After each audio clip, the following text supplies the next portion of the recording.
Hola, hola, buenos días aquí en México. Buenos días, muy temprano aquí en México y buenas tardes allá en Europa, Manuel. ¿Cómo estás? Bien, bien.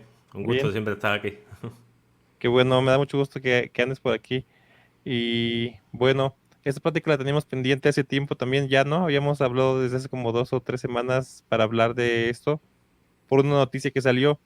Y bueno, les voy a contar la historia de esto. Yo siempre veo a Manuel hablando de un lenguaje que se llama GLIM, ¿no? GLIM como brillo en inglés. Ujú. Y vi que hace poco salió salió su release 1.0, ¿no? Que es para todos los que saben de software, el 1.0 es una cosa bastante importante, ¿no? Y me da mucha risa, Manuel, que no sé si tú has visto que hay proyectos que van en el 0.93, ¿no? Luego luego llegan a números más arriba de 100 antes del 1.0, ¿no? 0. Este, 150, ¿no? O sea, lo que quiere decir que sus creadores nunca están seguros de que la cosa esté lista para producción. Se supone que el 1.0 es la primera cosa que lanzan lista para producción, ¿no? Ujú.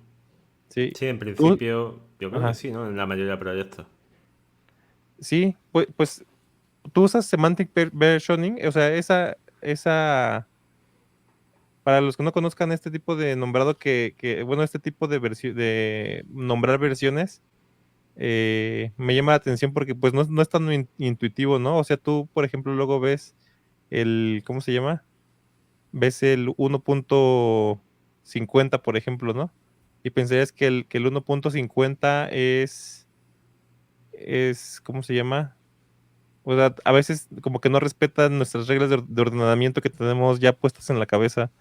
Ahorita déjenme pensar en un ejemplo, pero les voy a compartir esto del versionado semántico, ¿no? Que muchos no manejábamos. Pero, pero bueno, se supone que no sé si eso lo definen en algún punto en el versionado semántico, pero yo entiendo que como costumbre, la primera cosa que está lista para producción, o sea que está lo suficientemente estable y seria para producción es el 1.0, ¿no? Entonces, está chistoso lo del versionado, pero bueno, no sé, Manuel, si Bueno, quieres empezar a contarnos de Glim. Aquí bueno, voy a pero mostrar la página de Glim. Ah, es curioso porque el semantic versioning, es decir, si tú estás, por ejemplo, en la 0.50.1, eso quiere decir que has sacado 50 versiones que han cambiado solo en características nuevas, que es la parte de la el número de medio. Ha sacado un patch, o sea, algo que corregía fallos, pero si después de eso sacas 1.0.0, se supone que al cambiar el primer número has cambiado la arquitectura, has hecho un cambio mayor de que ya no es compatible con lo anterior. Es como pasar de, por ejemplo, en Python, ¿no? Cuando se pasó de 2 puntos lo que sea a 3 puntos lo que sea, ya ahí se está indicando que hay una ruptura con lo anterior y que ya lo que se hizo en el número mayor anterior vamos, debería de ser revisado antes de poder utilizarse en el número mayor nuevo.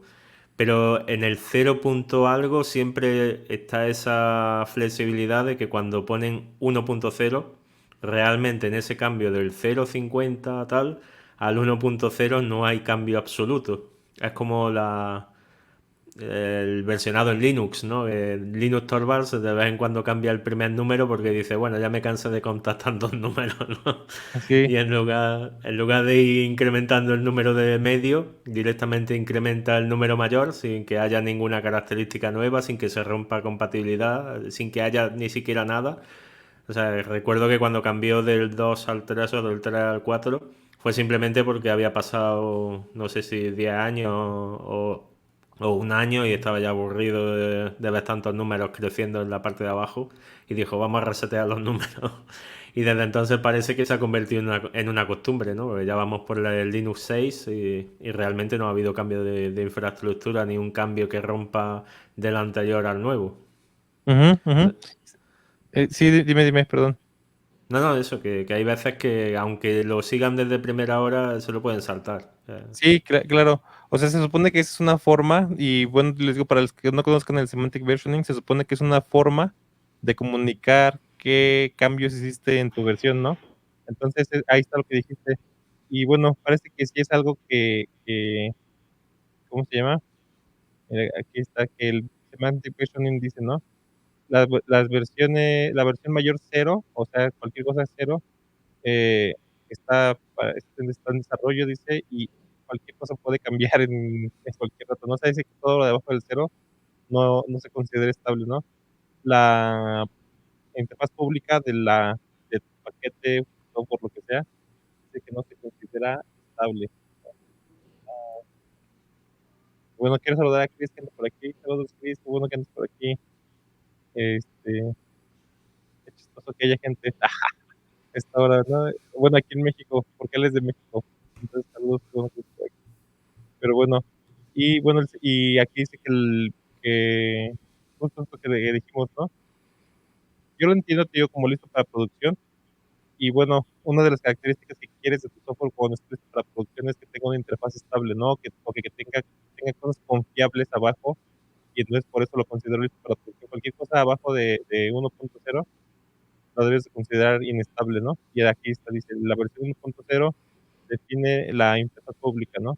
Y ahora se supone que a partir de aquí van a no, un paquete o una biblioteca o algo así que, que respete el semantic versioning debería de respetar a partir de aquí lo que dijiste, ¿no? Que es la versión con el número intermedio, que es el número de patch, va a aunque aumenten, no rompe la compatibilidad, ¿no? Y mm, no, sí, el patch, perdón, que es el número hasta el fondo, ¿no? Y luego el minor version dice que también va a haber cambios compatibles, ¿no? Entonces, por eso supone que todas las versiones mayores deberían ser compatibles, ¿no? Cuando cambias justamente, ahora te me dio mucha risa porque cuando hablaste del cambio de Python 2 al Python 3, es como sacas recuerdos traumáticos en todos los programadores de Python que llevamos tiempo. ¿Te has dado Python? ¿Tú has trabajado en Python un buen rato? No. Sí, sí, yo he hecho cosas en Python. Sí, sí, sí, pero los que yo viví la transición del 2.0 al 3.0 y sacas recuerdos traumáticos de, de Python. Pero bueno, y ya. Entonces, como conclusión, es echen un ojito a esto. Se supone que los proyectos que lo respetan les comunican información a través de este versionado, pero no todos lo respetan justamente como lo dijiste de Linux, ¿no? O sea, no quiere decir que sea como una ley escrita en piedra que si solamente cambió el número intermedio o el último, no quiere decir que necesariamente va a ser compatible, sobre todo si los desarrolladores del paquete o de lo que sea que estén haciendo no le ponen atención, ¿no? Y les importa bien poquito como a Linus Torvalds, ¿no? Pero bueno, ahora sí hablemos de Glim, Manuel. Voy a compartir la pantalla. Esta es la página de Glim. Cuéntanos de Glim. Pues bueno, tengo pendiente porque le hice una entrevista a Luis Pifold, pero hace tiempo bueno, tengo la mala suerte de que entre mis pocas destrezas de inglés y que vamos, el hombre británico se puso un poco nervioso y empezó a acelerar hablando, pues nos cuesta un poco sacarle los subtítulos a ese vídeo, ¿no? Pero vamos, fue una charla bastante interesante y vamos, le pregunté lo típico de que de dónde venía el nombre de Glim, porque en principio el lenguaje compila tanto para Vim, que es la máquina virtual de Erlang, bueno, de hecho transpila para código Erlang y transpila para código en JavaScript. Es decir, cuando creas un proyecto puedes tener el código o en Erlang o en JavaScript. Si no has utilizado cosas muy concretas de JavaScript o cosas muy concretas de Erlang, te vale exactamente el mismo proyecto tanto para uno como para otro. Y la idea, la verdad, es que la veo muy bien porque, bueno, aparte de que él creó Glim en principio porque es programador de Erlang y quería programar en Erlang, pero de una forma más confiable, el punto estaba en que no le dejaban utilizar otra cosa que no fuese Erlang. Y claro, él dijo, bueno, pues si me programo algo tipo lenguaje ML, o sea, que me pueda comprobar los tipos, que pueda tener seguridad de que el código que estoy desarrollando está bien en base a que cuando lo compilas pues te salgan algunos avisos en base a los tipos, pues empezó a construirse lo que empezó siendo como la antesala del lenguaje Glim. Y bueno, una de las cosas más llamativas es que cuando compilas un proyecto y te lo llevas a Erlang, el proyecto compilado y generado, vamos, transpilado al código en Erlang, lo mira y está completamente bien indentado, con su documentación puesta, sus tipos, es decir, genera un código bonito, elegante, en lo que sería Erlang. Y incluso podrías tomar ese código y entregarlo como proyecto en Erlang, ¿no? Y creo que en principio inició así, ¿no? Como una especie de transpilador para decir yo programo en este lenguaje, pero entrego el proyecto en Erlang. Y le pregunté por el nombre porque me llamó un poco la atención que se llamase Glim. Porque claro, yo cuando veo el nombre escrito de BIM, pues no me suena nada, ¿no? Pero claro, en inglés le dices BIM y dice, no, eso es como reflejo, brillo. Y entonces me dijo que, claro, él buscaba algo que como transpilaba a Erlang, que estuviese relacionado con Erlang, con BIM o con algo, pero que además de que mantuviese una rima, que mantuviese también el significado. Y me dijo que literalmente tomó el diccionario de inglés, fue página a página hasta que llegó a Glim. O sea, leyendo palabra por palabra. Y dijo, mira, Glim, el sinónimo de Glim es BIM, o sea que ya de por sí significan exactamente lo mismo, y además rima. Entonces dijo, mira, pues tomamos Glim como el nombre del lenguaje. Y es curioso, ¿no? Que te tomes el tiempo de leer un diccionario página a página para buscar un nombre apropiado. Pero bueno, terminó siendo eso, ¿no? Oye, ¿en qué año lo creó más o menos? Pues no es Poco. muy antiguo, ¿no? Creo que es de 2019, quizá. Ujú, sí, sí, sí. Sí, y bueno, ¿tú ya lo consideras un lenguaje como serio, o sea, para hacer cosas serias? La verdad que sí. Es decir, hay mucha gente detrás haciendo cosas y aunque de momento no hay ningún proyecto notable que pueda decir, mira, esto está hecho en Glim, Ujú, porque eso fue también otra cosa que le pregunté, si sabía de algún proyecto que estuviese hecho o alguna empresa que lo utilizase que se pudiese mencionar. Y dijo que en principio no. ujú, O sea, había mucha gente de muchas empresas probándolo, utilizándolo en side projects. Hay ya incluso varios frameworks de web que transpilan a JavaScript para ser utilizados. Hay mucha comunidad de gente que le gustaba mucho Elm, que le gustaba mucho la programación frontend y JavaScript. Y bueno, en el canal de Discord se puede ver, ¿no? Hay mucha gente que no es de backend, sino que es de frontend y está utilizando el lenguaje. Y creo que eso ujú, le da un valor añadido, ¿no? Porque, por ejemplo, si tú te metes en foros donde se habla de Erlang, se habla de Elixir, se habla de Go, se habla de Rust, son gente normalmente de backend. Este creo que es uno de los pocos lenguajes en los que he entrado en el foro y encuentro gente de backend, gente de frontend. O sea, es ujú. bastante distendido. Ok. Sí, fíjate que a mí me está sonando más como una herramienta personal, o sea, no personal, sino muchas veces los programadores justo hacen cosas como, por ejemplo, grep, ¿no? No sé, no sé si sabes la historia de grep, seguro te la sabes, de que era una herramienta de Ken Thompson, que él, es Ken Thompson el que lo hizo, ¿no? Mm. Que él personalmente había hecho para él, ¿no? Y que no sé después quién lo descubrió que la tenía y le dijo que cómo es que no la había compartido con los demás, ¿no? A mí, o sea, a mí me suena más o menos esto, me suena así, Glim, ¿no? O sea, siento que no es una, o sea, lo que me estás diciendo del compilado a Erlang o del transpilado a Erlang y a JavaScript y que te entregue proyectos completamente funcionales, me suena que es algo que tú puedes usar, digamos, para ti y lo que vas a entregar va a ser no tu código de Glim, sino lo que genera Glim, ¿no? Y lo que vas a poner, por ejemplo, ya en producción, pues probablemente, bueno, tiene que ser así, ¿no? O sea, no sé si solamente genera el código de Erlang, Manuel, o también genera como el bytecode de la máquina virtual de BIM. No, o sea, yo lo estaba utilizando y en un directorio específico hace la transpilación y puedes ver el proyecto entero con los ficheritos .er. O sea, puedes entrar dentro de esos ficheros y ver cómo ha escrito el código en Erlang. Y después compila todo eso para hacer una release al estilo Erlang. Ok, ok, o sea, voy a compartir otra pantalla. Entonces, más o menos así la forma de funcionar, ¿no? Tienes tu código en, en Glim. A ver, tienes Glim. Luego, este Glim genera Erlang, o sea, a diferencia de Elixir, que Elixir sí hace bytecode de la máquina virtual de Erlang, este genera Erlang como tal. Y luego Mm. ahora sí genera ahora sí bytecode, ¿no? O Sí. release estilo, o sea, lleva los dos pasos, ¿no? Bytecode, ¿no? Mm.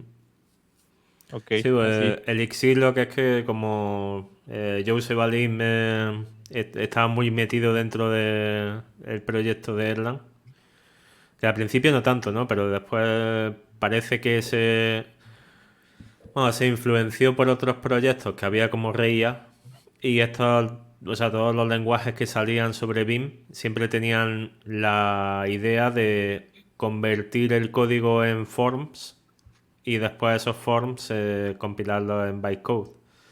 Ujú. O sea, ten en cuenta de que, por ejemplo, Robert Birding está muy influenciado por Lisp y sabes que Lisp es un lenguaje que son datos y código al mismo tiempo. Ajá, ajá, Entonces, entonces cuando tú compilas en ensamblador, lo digo entre comillas, ¿no?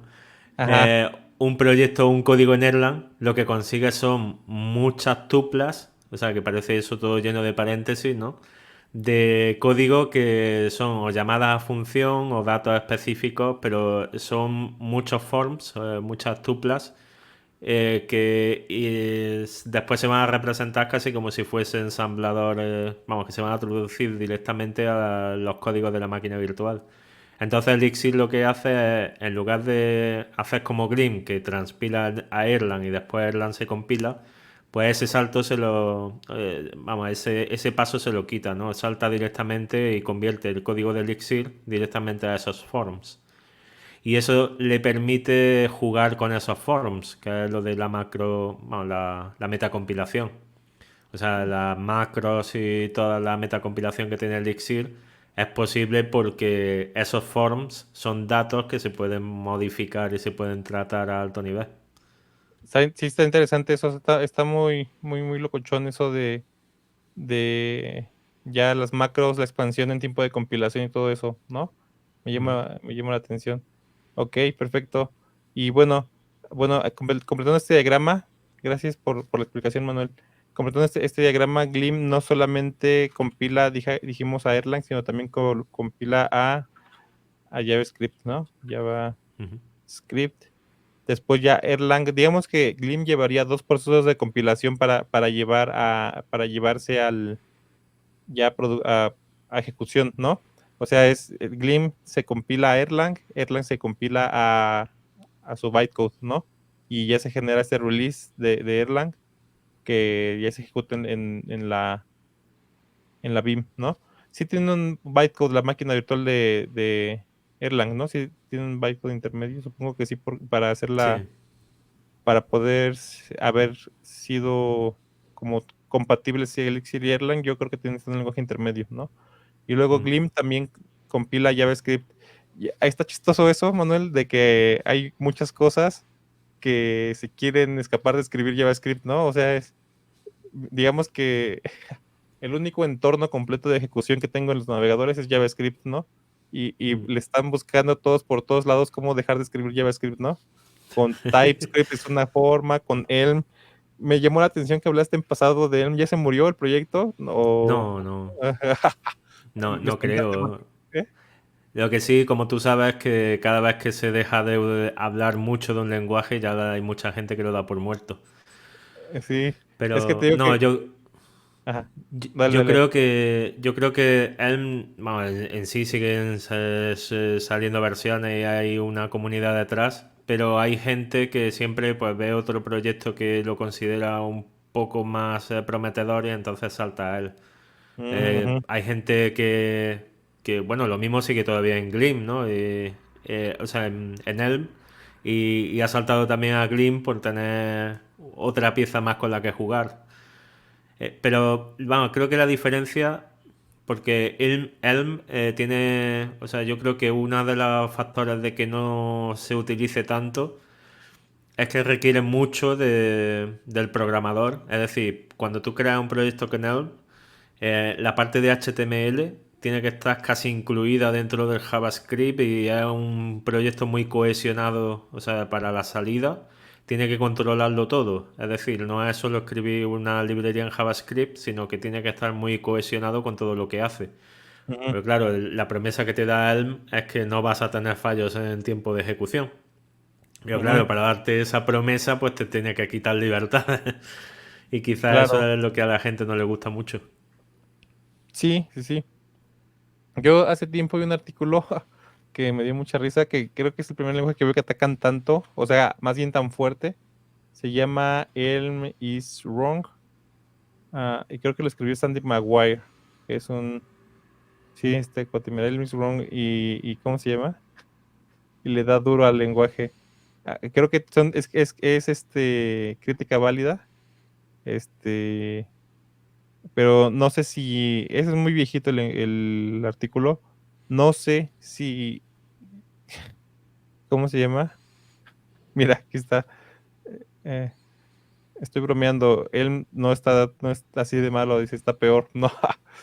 Sandy Maguire es un programador funcional muy pesado, o sea, muy pesado en el sentido de que es muy habilidoso y de que se meten cosas muy locas, ¿no?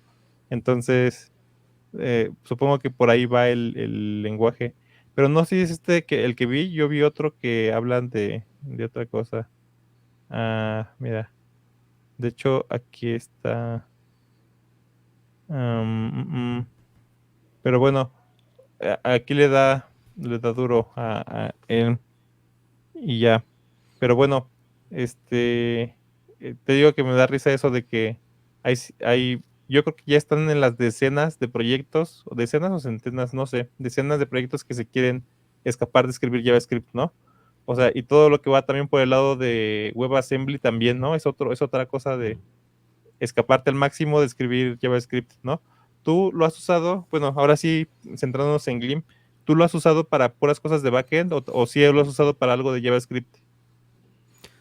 Bueno, de JavaScript no todavía, Ujú, aunque bueno, he estado revisando proyectos que están a medio camino entre Erlang y JavaScript, pero bueno, al final ellos recomiendan compilar o utilizar Deno, que creo que es una máquina virtual, mm, bueno, no, una máquina no, o sea, un ejecutor como Node.js, ujú. pero un poco, dicen que es mejor, ¿no?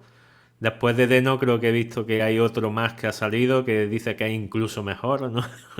Siempre la típica guerra de JavaScript de sale algo que parece mejor, pero un mes más tarde sale otra cosa que dice que es incluso mejor, ¿no? Ajá, ajá. Nunca puedes dejar de parar de aprender en esa línea.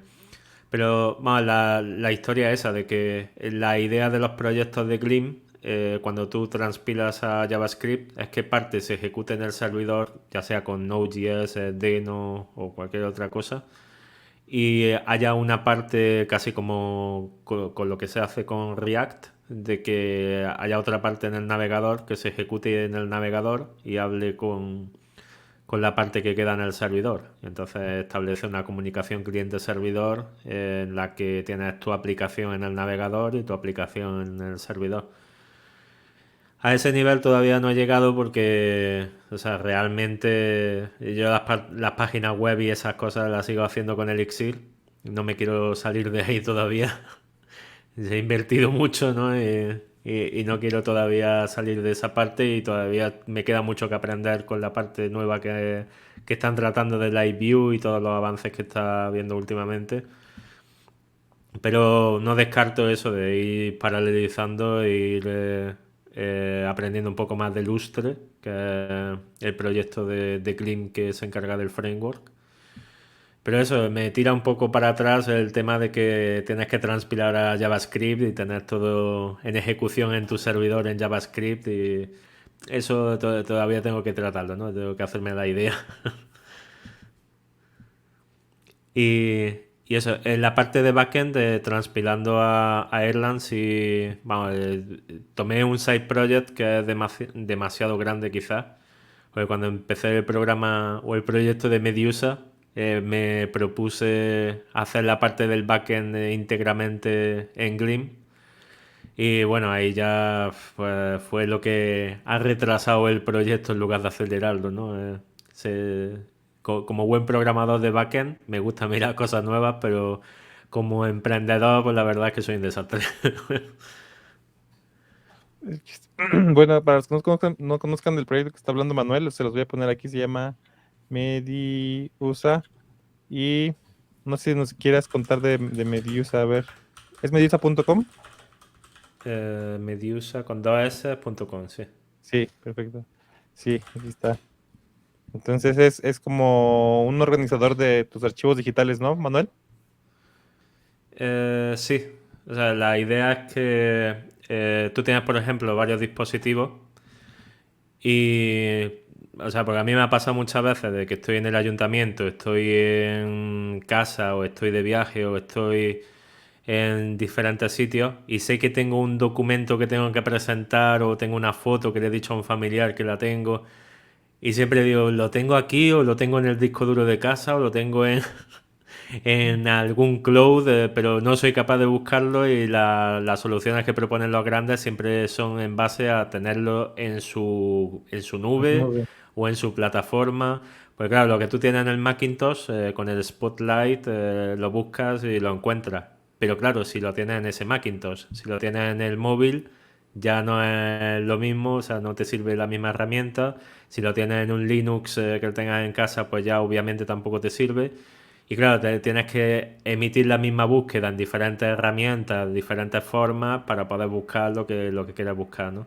Entonces Ujú. Medusa viene a ser como un spotlight, pero distribuido. Es decir, tú enlazas todos tus dispositivos y entonces dices, busco un documento que es PDF y tiene esta frase dentro como contenido. Entonces eso Mm, lanza la búsqueda de forma distribuida, tiene una serie de índices para acelerar, como el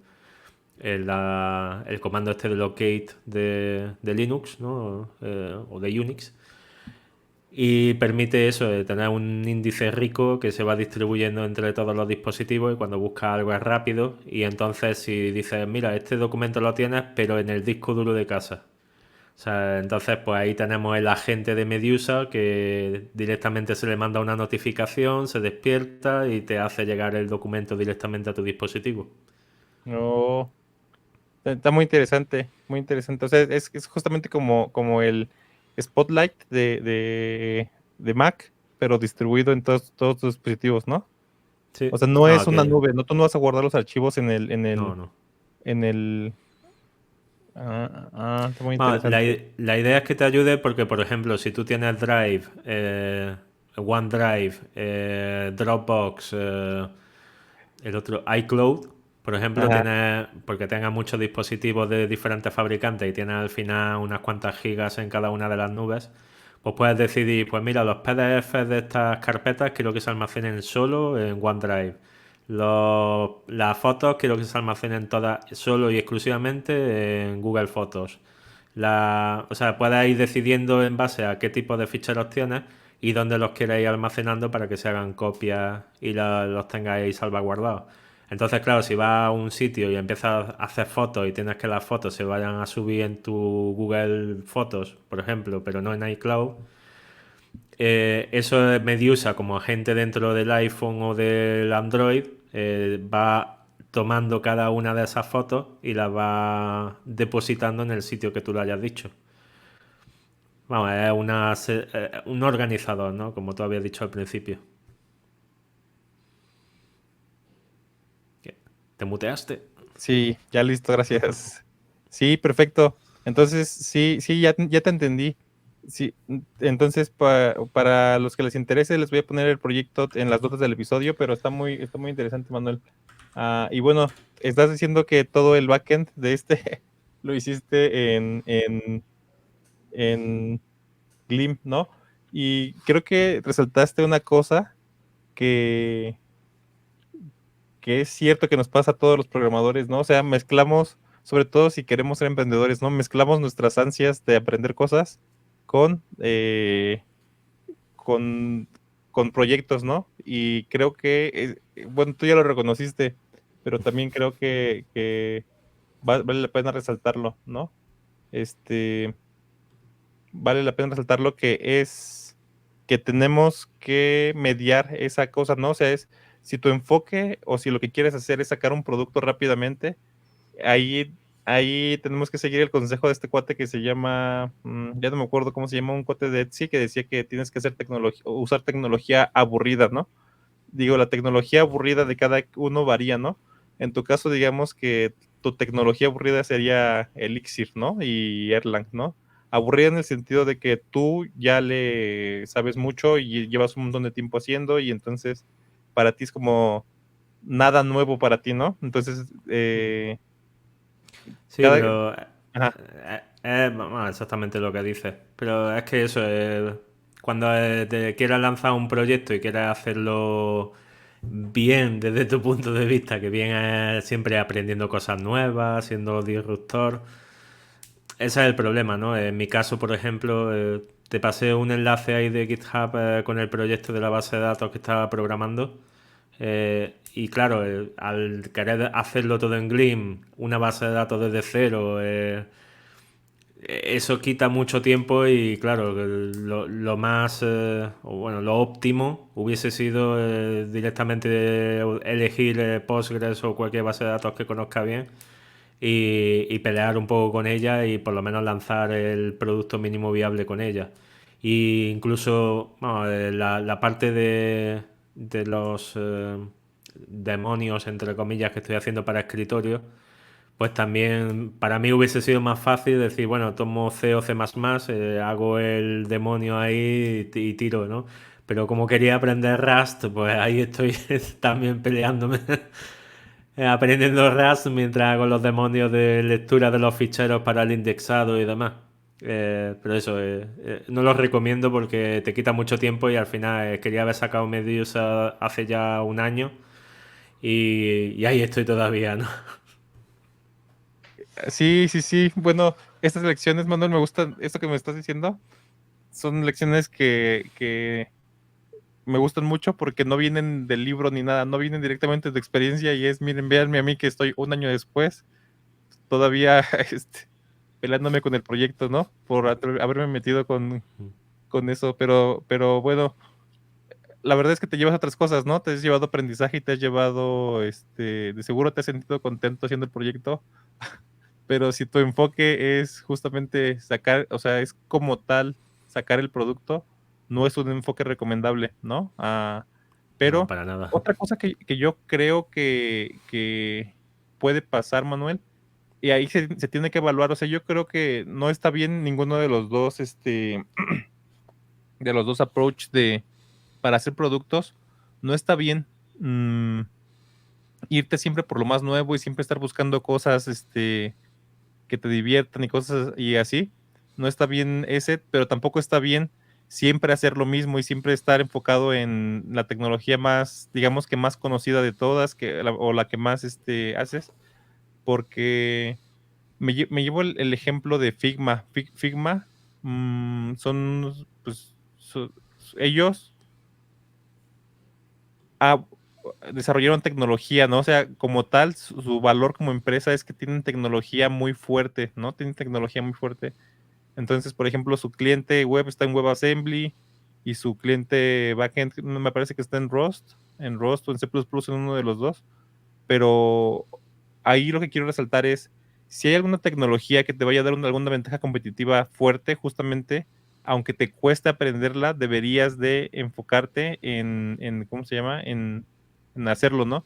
Pero tienes que evaluarlo muy bien justamente desde los dos puntos de vista, desde el punto de vista del negocio y desde el punto de vista de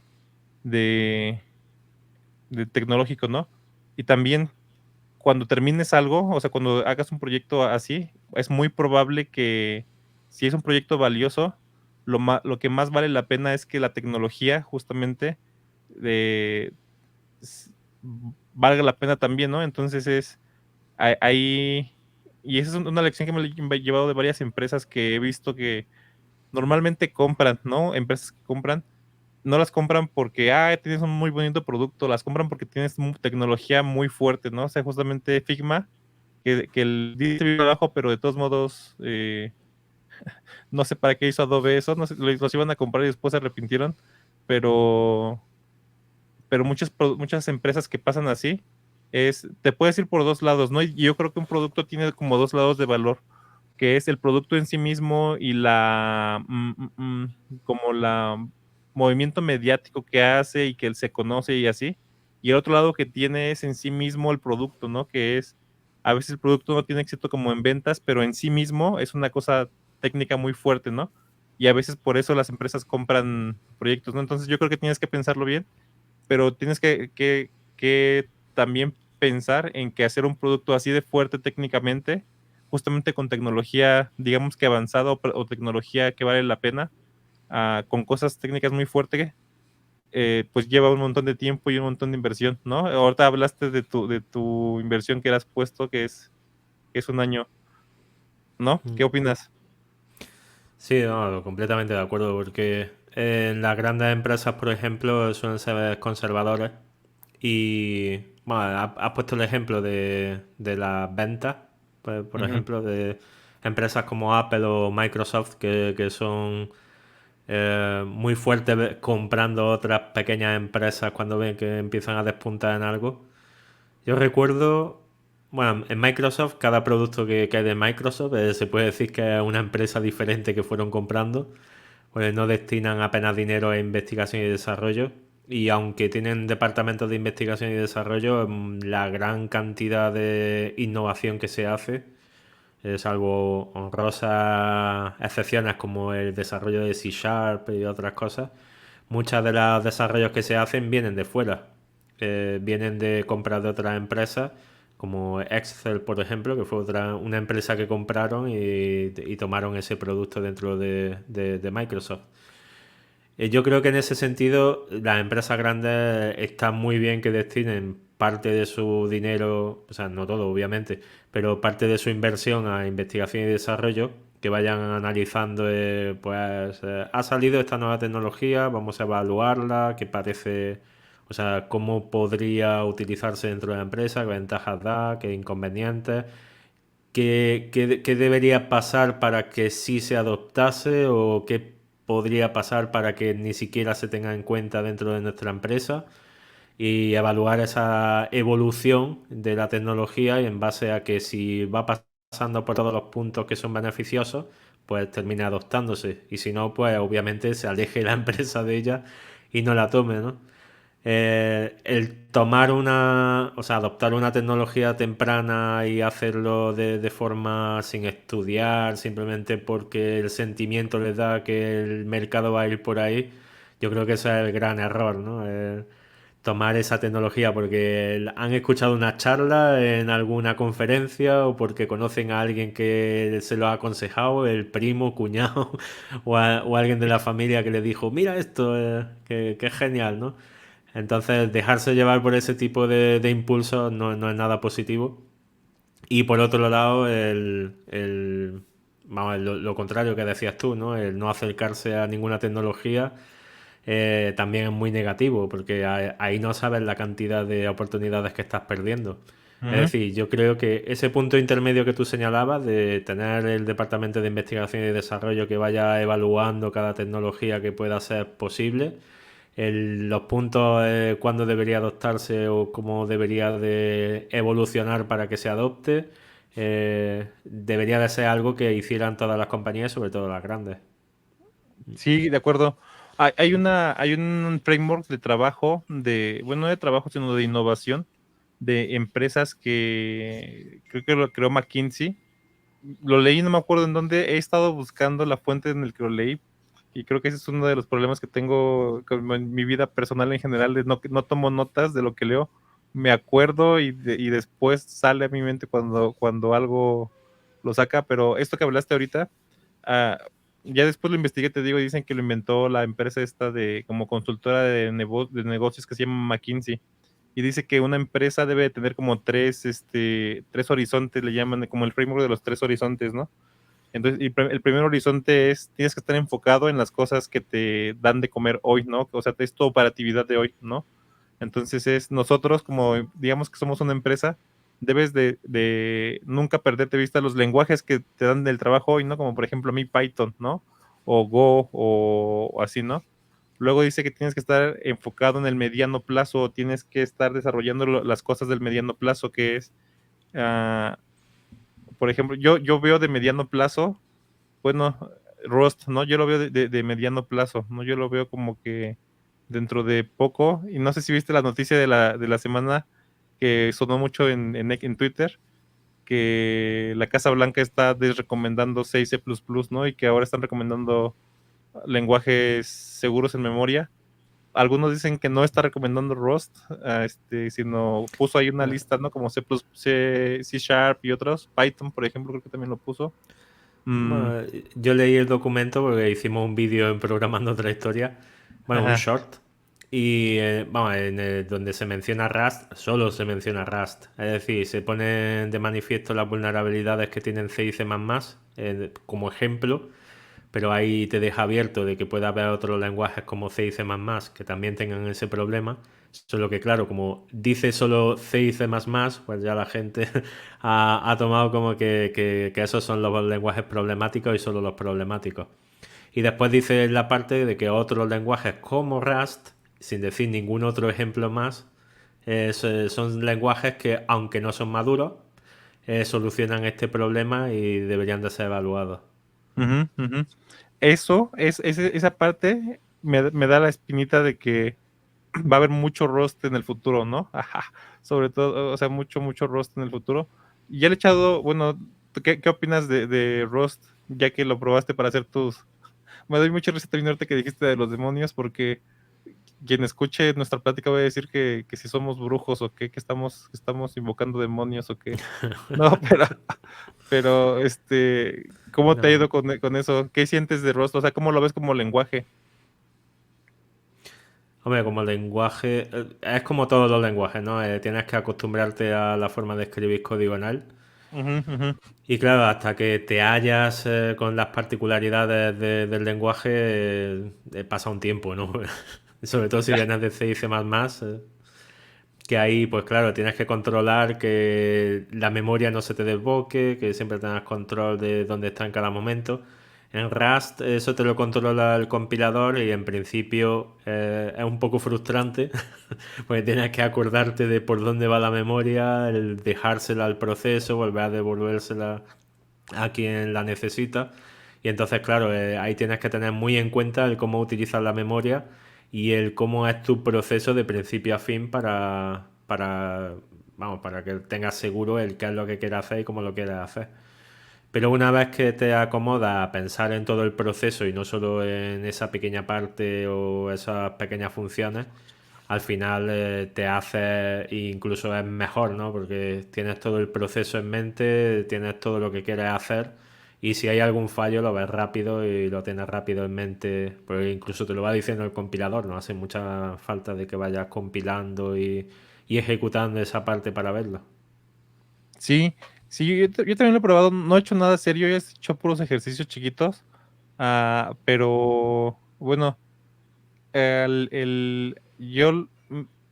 pasa eso que estás diciendo justamente, ¿no? Lo primero es, tiene conceptos que yo nunca había manejado, ¿no? Aparte de el borrowing de memoria, creo que, no sé si es el primero que lo hace, ahí me declaro ignorante respecto a si así es el primero que lo hace. ¿Tú sabes si es el primero que lo hace? ¿Tú que has leído más de historia de los lenguajes de programación? ¿Es el primero que lo hace? Pues no llegué O ahí, pero diría que sí, pero no estoy seguro. se me hace innovador la forma en la que maneja la memoria, ¿no? Pero justo esto que estás diciendo, siento que te carga un poquito la mano en ese aspecto porque tú estás acostumbrado a usar las variables de cierta forma y entonces tú las usas como siempre y el compilador ya te está gritando de que no puedes usar tu variable porque se acaba de mover, ¿no? Y luego está chistoso, pero me gusta mucho ese enfoque que pone en que te acuerdes de la memoria justamente, ¿no? Creo que los lenguajes que hemos tenido, que hemos estado usando justamente, al quitarte ese enfoque de la memoria, te hacen olvidarte de lo que tú estás haciendo como programador es manejar espacios de memoria, o sea, es crear datos y moverlos en la memoria, ¿no? Eso es lo que estás haciendo como programador, ¿no? Mm, tampoco es tan de bajo nivel, bueno, sí es de bajo nivel, pero no te carga la mano tanto como C o C++, en lo que tienes que andar haciendo alocaciones de memoria y cosas así, y luego liberarla tú, pero sí te pone en la cabeza que tienes que andar, o que tienes que preocuparte por tu memoria, ¿no? En pocas palabras.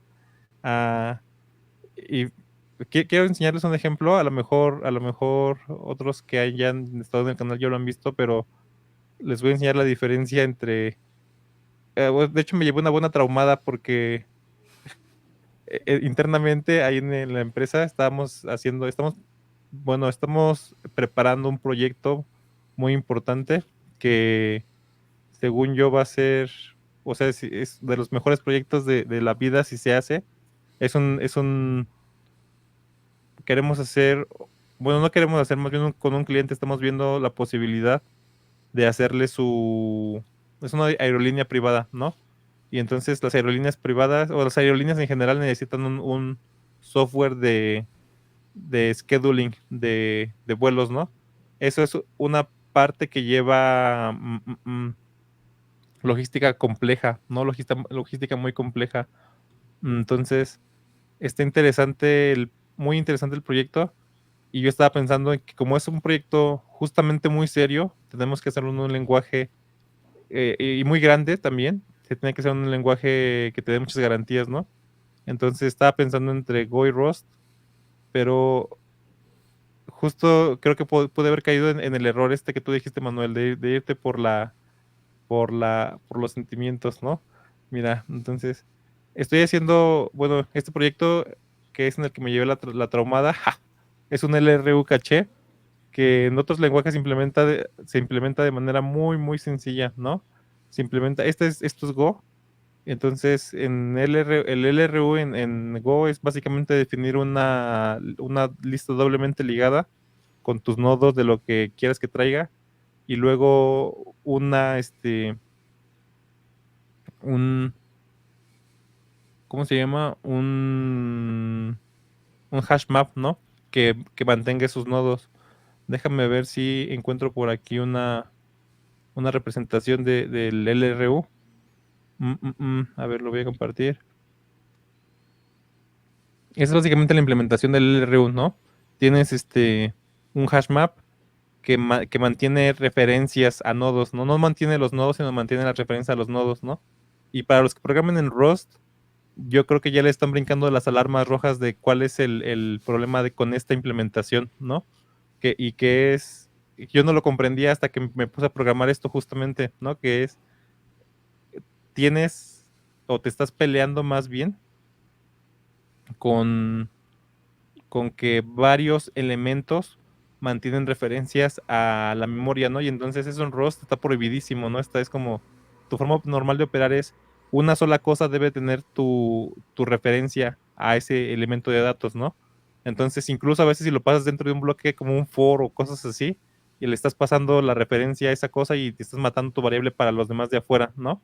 Y estás sacándolo del scope, ¿no? Entonces, si ven este nodo, por ejemplo, este nodo primero que le puse aquí, node directamente, hay por lo menos tres referencias a este nodo, ¿no? Específicamente, que es el head de la lista doblemente ligada, la referencia en el hash map, y luego la referencia de regreso ¿cómo se llama? En tu nodo siguiente, ¿no? Entonces hay por lo menos tres referencias. Ese es el peor de los casos. Hay nodos con menos referencias. Ah, no, no es cierto. Todos tienen mínimo tres, ¿no? Todos los nodos tienen mínimo tres. Este de medio tiene el nodo siguiente, el nodo anterior y el del hash map, ¿no? Y en el caso del head y tail tienen su apunte de tail. Entonces, esta implementación en Rust es problemática, ¿no? O sea, de hecho, se tienen que usar cosas que Rust considera inseguras. ¿no? Y ahí me llevé una buena traumada con Rust justamente porque me costó, creo que pocas cosas me habían costado tanto programar como esto. Estuve pensando en eso muchas horas, ¿no? Vi implementaciones, o sea, no quise copiar una implementación porque me iba a sentir inútil, ¿no? Eh, pero lo que sí tuve que hacer es ver implementaciones e intentar entenderlas, ¿no?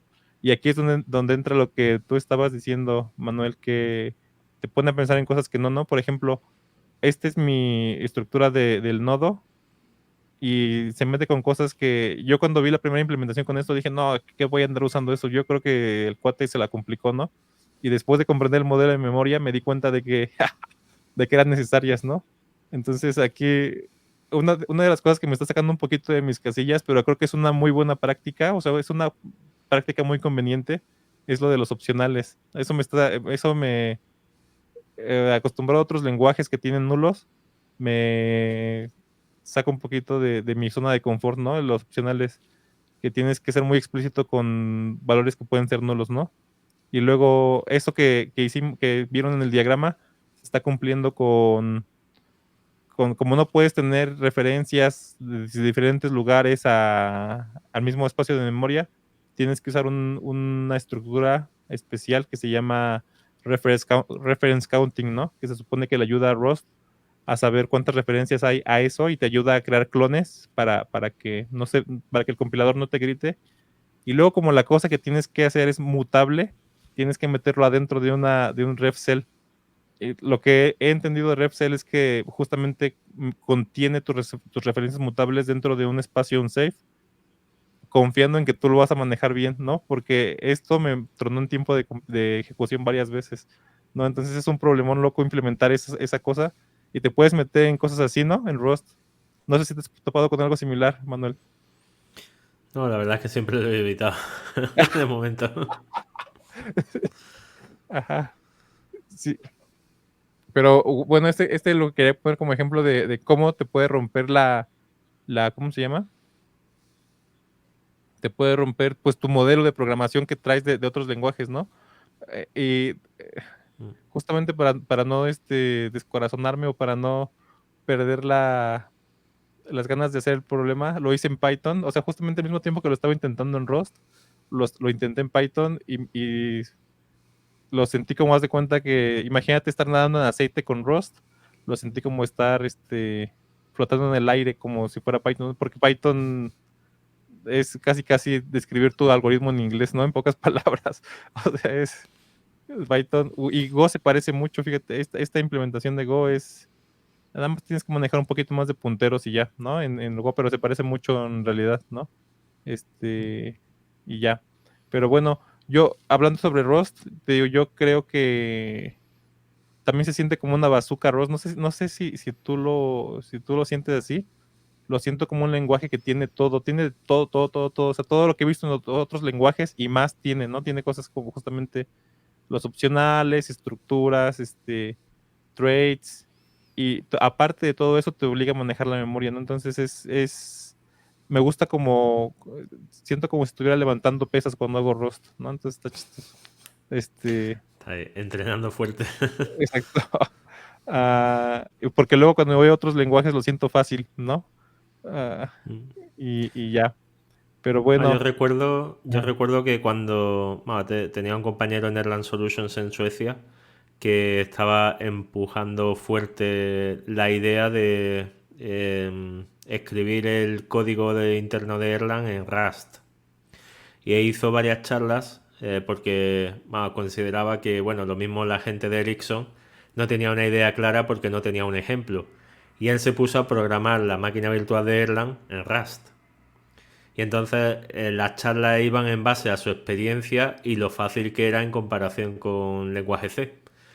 Y claro, él se ponía de ejemplo siempre en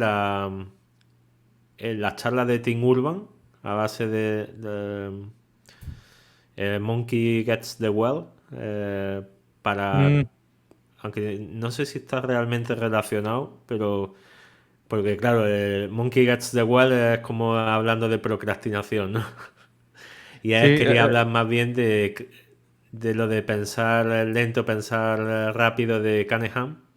Ujú. que decía que cuando estás utilizando Rust, si tienes mecanizada la forma de programar en Rust, solo tienes que centrarte en la parte del problema y que no requiere tener tanto del proceso en memoria, es decir, la carga cognitiva que necesitas para programar es muchísimo menor con Rust que con C.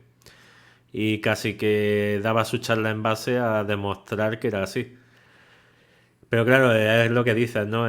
Los que tenemos, que sabemos C++ y lo hemos utilizado y tenemos idealizado Rust como que esto es... Sí, justamente. Los que tenemos idealizado Rust y nunca habíamos hecho nada, y cuando empieza a tomarlo y dice, oye, no sé en qué nivel llega al punto en el que dice, bueno, ya lo tengo lo suficientemente mecanizado para poder ser productivo en él, ¿no? Ujú. Pero vamos, yo recuerdo que en esa época me estuvo pasando muchos artículos. Uno de ellos era una comparación entre Go y Rust y diciendo el por qué Rust estaba tan bien diseñado, ¿no? Poniendo de ejemplo, por ejemplo, un ejemplo muy claro en el cómo se tratan los ficheros, que Go al parecer mete la pata porque intenta mezclar el cómo se manejan en Unix, sistemas tipo Unix, a cómo se manejan en Windows y al final tienes que utilizar unas banderas sí, otras no, no hay un consenso bien definido y es un follón, ¿no? Y en Rust, pues esa parte la tienen muy bien definida y es ortogonal, pero de forma que necesitas especificar de si es Linux, si es Unix, si es BSD, si es Windows, y al final terminas utilizando el tipo de dato específico para el problema.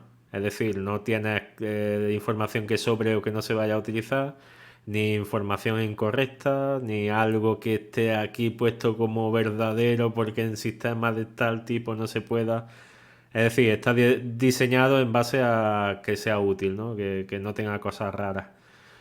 Y ponía como ejemplo eso, el sistema de ficheros, pero a partir de ahí pues empezaba a dar más ejemplos como el tema de los hilos, el tema de... O sea, y era un artículo muy muy largo que, vamos, yo lo sentí como una crítica muy fuerte a Go y una elevación ahí a Rust, como de hemos tomado este lenguaje porque eso es el mejor. Y cosas de esas, ¿no? Un poco fanático. Pero claro, como lo iba argumentando todo, pues te quedas con la sensación de, oye, pues parece cierto, ¿no? Parece que por lo menos está bien argumentado el por qué Go no es tan bueno y por qué Rust sí lo es. Pero bueno, al final es todo subjetivo, ¿no? Porque puede que veas esa crítica y digas, no, no, lo contrario es lo que realmente está bien. O sea, ya depende O sea, de... sí, está chistoso. Yo digo, no he hecho nada serio en Rust. Sí he hecho cosas en Go, pero en su momento también. Es que, bueno, comparado con Python, cualquier otra cosa es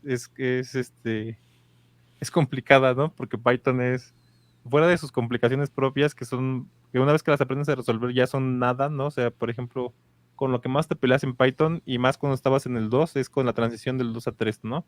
En 2 te peleabas mucho con Unicode, en 3 ya no te peleas nadita con Unicode.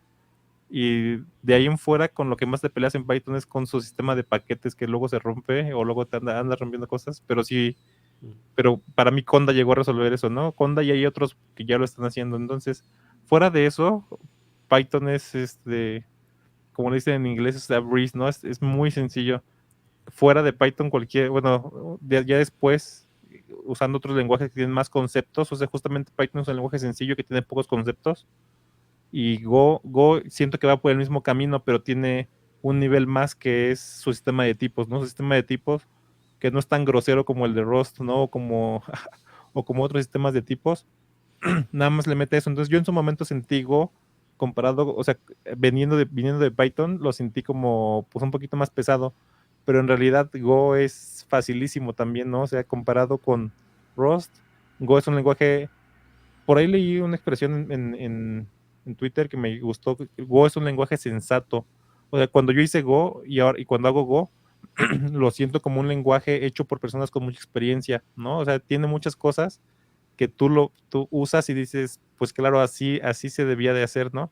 La única parte o la parte que menos me gusta es su manejo de errores, ¿no? Es la parte que menos me gusta en general, que tienes que andar checando por nils en todos lados, no sé cómo se llama ese patrón, pero no me gusta. Y estaría bueno que me pasaras ese artículo, ¿no? Yo te digo, yo lo siento muy diferentes. Lo más chistoso, y te digo, ya habiendo hecho cosas serias en Go, porque hay algunos proyectos que hicimos en Go, y comparándolo con Rust, es, se requiere mucho más esfuerzo para programar en Rust. O sea, es lo que en Go te va a tomar, pon tú, 1.2%, o sea, 1.2 del tiempo que te va a tomar en Python o 1.3, en Rust te va a costar 3 veces más que lo que te va a costar tanto en Go como en Rust, ¿no? O sea, digo, como en Python.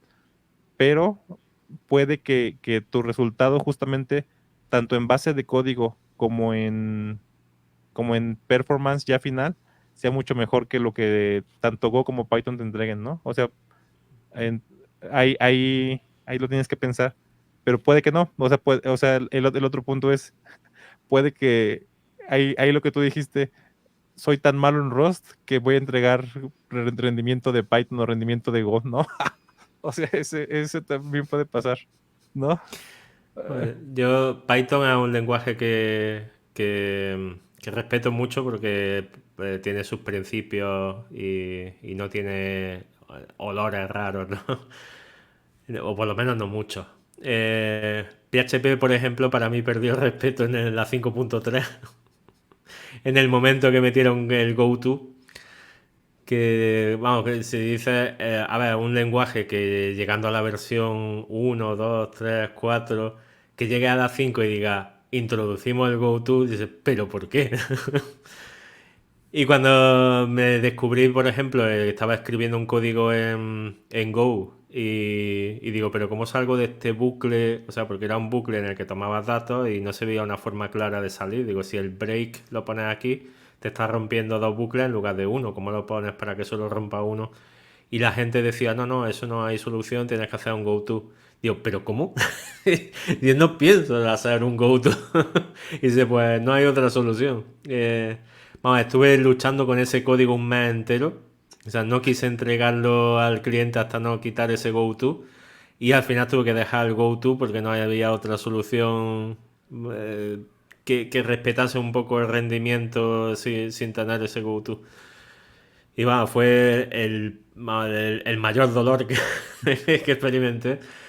Pero bueno, que te están diciendo de no, no, no, no vamos a introducir ningún try catch porque el try catch está mal. Nosotros utilizamos un panic que te rompe directamente la aplicación y entonces haces el fail fast, corriges la aplicación y entonces ya tiras con errores, pero en devolución. Y dices, oye, muy bien, muy bien. Y si de repente ves el GoTo y dices, ¿y esto? Dice, habéis tenido o sea, la mente de decir, oye, vamos a quitar las excepciones, vamos a convertirlas en errores de retorno. Y dice, vale, pero ¿y el GoTo? Dice, ahí Ken Thompson me falló. Sí, Ya, sí, es un lenguaje que no puedo respetar todavía, pero porque tiene esa historia del go-to y sinceramente lo llevo mal cada vez que veo Go y que dicen de no, no, es que esta parte tienes que meter un go-to, digo, no pienso meterlo. me dio mucha risa eso del que no hubo otra solución, ¿no? O sea, está chistoso que se andan preocupando por un montón de cosas y dejan ahí el go-to, ¿no? Sí, sí. Pero bueno, muy bien, Manuel. Nos desviamos completamente de Glim y aquí traes un proyecto que nos puedes enseñar. ¿Qué te parece si ese lo vemos en una etapa, en una parte siguiente o en un capítulo siguiente? Porque también creo que es un tema que no muchos manejan, es para lo que está hecho esta base de datos. Entonces, no me quedó claro, este RIM o sea, lo quieres usar como base o lo estás usando como base de Medusa, como base de tu proyecto. Bueno, el Medusa lo estoy enfocando en que los índices se hagan por CQRS.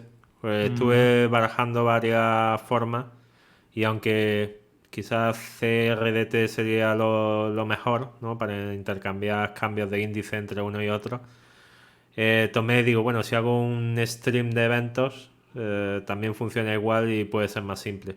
Pero claro, la simpleza en esa parte, dije, bueno, ya que esto va a ser más simple, lo mismo puedo implementar mi propia base de datos. Y creo que esa no fue muy buena idea. O sea, porque es lo que me está demorando enormemente. Porque claro, la Sí, parte del protocolo para comunicar los eventos y demás, esa parte sí está hecha. Pero claro, el CQRS ya no solo parte de tener eventos, sino también poder almacenar el resultado de los agregadores, tener las proyecciones que reflejen los datos cada vez que se nutre de un evento, el cómo se modifica o se alteran esos datos. Y claro, ahí va introduciendo más cambios y terminas con un monstruo, ¿no? ujú, Y eso es lo que pasó, ¿no? Que quise utilizar algo propio y ese algo propio, pues si no está preparado para producción, te deja muy mal. Es lo de que acuerdo. dijimos desde el principio. Tenía que haber tomado algo que me pudiese ayudar a sacar el producto mínimo viable antes. Sí, el viejo confiable Postgres, ¿no? Mm. Ay, exacto. Bueno, Manuel me da mucha risa su comentario de Miguel. Dice que Go está hecho por personas con experiencia para personas sin experiencia. Exactamente. Y luego tiene cosas raras, pero bueno, sí me gusta Go. Pero bueno, ¿qué te parece, Manuel, si la siguiente vez hablamos? Ahorita hablaste de dos conceptos raros que yo creo que la mayoría de la gente no maneja. Bueno, CQRS no es tan raro, pero sí, pero hay que explicarlo un poquito mejor. Entonces, ¿qué te parece si la siguiente vez nos centramos en esto, en RIM, en cómo está, y bueno, le echamos un ojito a la sintaxis y a las cosas de Glim que te llamen la atención, y hablamos tanto de CQRS como lo que hablaste de CRDTs, ¿no? Que déjame ver si me acuerdo de qué significa CRT, que es, bueno, o sea, son estructuras de datos replicadas, ¿no? Replicadas o sea, distribuidas, ¿no? Distribuidas y Mm. replicadas en diferentes lados que Sí, sirven mm, para mantener justamente información sincronizada entre varios ejecutores, ¿no? Pero es un sí. concepto que hay que explicar un poquito más, ¿no? Mm. Bueno, básicamente es una estructura de datos. Bueno, imagínate que tienes un almacén de datos, pero que se distribuye entre varias fuentes. Ujú, Entonces, si cada uno está modificando ese almacén de datos que tiene localmente replicado y quiere mantener una coherencia de que siempre sea igual, entonces tiene que emitir cada cambio entre cada uno de los cooperantes con una ujú, marca de tiempo, diciendo qué parte es la que afecta en cada momento. Y entonces cuando se van intercambiando los paquetes de estos de CRDT, se van aplicando los cambios en cada uno de los almacenes y bueno, el protocolo está hecho de tal forma que al final, o sea, en una marca de tiempo específica, el almacén de datos siempre está igual en todos sitios. sí, sí, sí. Pues, ¿qué te parece si hablamos de eso, de eso la siguiente vez y de por qué te decidiste a hacer CQRS en vez de CRDT? ¿Va? Vale. Perfecto. Pues bueno, Manuel, vámonos. Muchas gracias por la plática, estuvo muy interesante. Nos desviamos completamente del tema, pero creo Y que al hablamos de final cosas valiosas. hablamos un poco de Grim. Digo, creo que la siguiente vez podemos, podemos hablar un poquito más de Glim. Pero bueno, pues estuvo muy interesante, Manuel. Creo que me lleva cosas interesantes. ¿Algo para despedirte? Bueno, como bien sabes, estamos en la parte de Altenval en la librería, ya sacando bueno, estamos todavía en preventa, pero Ujú. ya en este año sale, antes de verano, el siguiente libro de historia del lenguaje de programación de esta vez la década de 1960. Y eso, si os interesa saber la historia de BASIC, el lenguaje B, que es anterior al C, otros lenguajes como Logo, Mat, que me llamó mucho la atención. Y bueno, otros lenguajes así de esa misma década, pues está el libro ahí ahora mismo un poco más barato porque está en preventa. Y ya en mayo, el 1 de mayo, esperemos que pueda decir ya está todo completo y disponible, ¿no? Sí, perfecto. Sí, echen un ojito. Yo creo que sobre esto, creo que ahorita es el momento de conocer sobre historia de la programación. Ahorita que estamos viendo cambios en la programación fuertes, ¿no? O sea, creo que llevamos muchos años sin cambios fuertes, porque lo único que estaba pasando es que estaban saliendo nuevos lenguajes y cosas así, pero no estaban saliendo nuevas tecnologías que transformaran nuestra forma de trabajar, ¿no? Y creo que ahorita es el momento de conocer la historia, para ver o sea, para ver qué es lo que nos depara el futuro, ¿no? Pero bueno, muy bien, Manuel, muchas gracias por tu tiempo y gracias a los que estuvieron por aquí. y esperemos que pronto hagamos este capítulo de, creo que podemos combinar las tres cosas, ¿no? Tu base de datos que estás haciendo, que es RIM, CQRS y CRDT, para hablar de el problema fundamental, ¿no? Que es replicación de datos entre múltiples, bueno, distribución de datos, digámosle, ¿no? Sí, sí. Perfecto. Muy bien, Manuel, pues muchas gracias. Buen día, bueno, buena tarde allá en Europa, buen día a los de aquí de México. Adiós. Ahí.